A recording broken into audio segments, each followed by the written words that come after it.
আমি এখানে কাঁঠালের বিচি দিয়ে আসি পুঁই শাক রান্না করবো। কাঁঠালের বিচিগুলা গতকালকে বিকেলে বসে বসে কাটছি, অনেকটা সময় গেছে এই কাঁঠালের বিচি কাটতে। হ্যাঁ, আর লতি যেরকম সময় যায় কাঁঠালের বিচি কাটতে ওইরকম সময় যায়। আজকে পুঁই শাক কাঁঠালের বিচি দিয়ে রান্না করলে মনে হয় যেন মজা হবে না?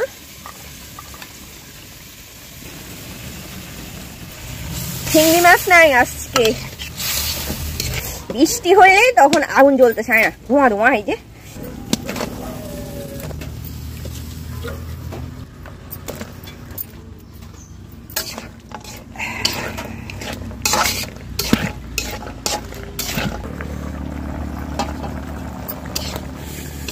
নরম হয়ে আসছে না, এবার শাকগুলো দিয়ে দিচ্ছি।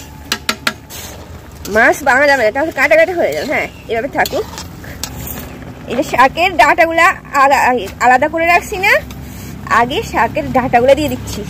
ডাঁটা নরম হতে সময় লাগবে, শাক তো তাড়াতাড়ি নরম হয়ে যাবে, এ কারণে ডাঁটা আগে দিছি।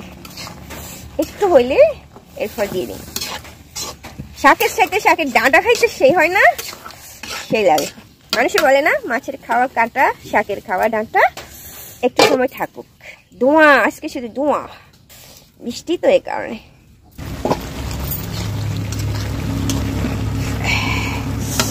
ডাঁটাগুলা খাইতে সে হবে না, একদম নরম তুলতুলে হয়ে গেছে।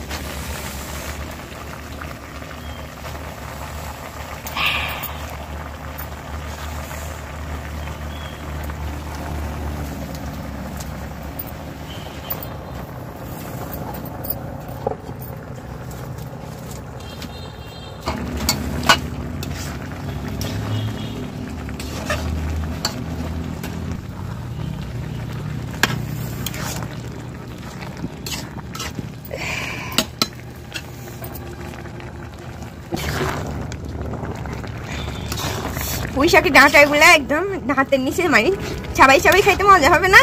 আর সেই হবে। এগুলো একদম কচি কচি ডাঁটা, তো গাছগুলোও কচি কচি। কয়েকদিন পর পর আমি এরকম আগা নিয়ে নিয়ে খাই ফেলাই, তারপরে হচ্ছে শাক নিয়ে খাই ফেলাই পাতাগুলো আর কি। এরপরে আবার নতুন করে বাইর হয়। হ্যাঁ, ওকে, আমার রান্না শেষ। লবণ দেখছি সেই হয়েছে, মজা হয়েছে। ভাত তো রান্না করে ফেলছি, খাওয়া যাবে। এই শাক এগুলা দিয়ে আপনার এখন ভাত খাইতে যে তৃপ্তি পাওয়া যাবে, আমি হচ্ছে রাতা মুরগ দিয়ে খাইতে অতটা তৃপ্তি পাই নাই। সেই হবে না?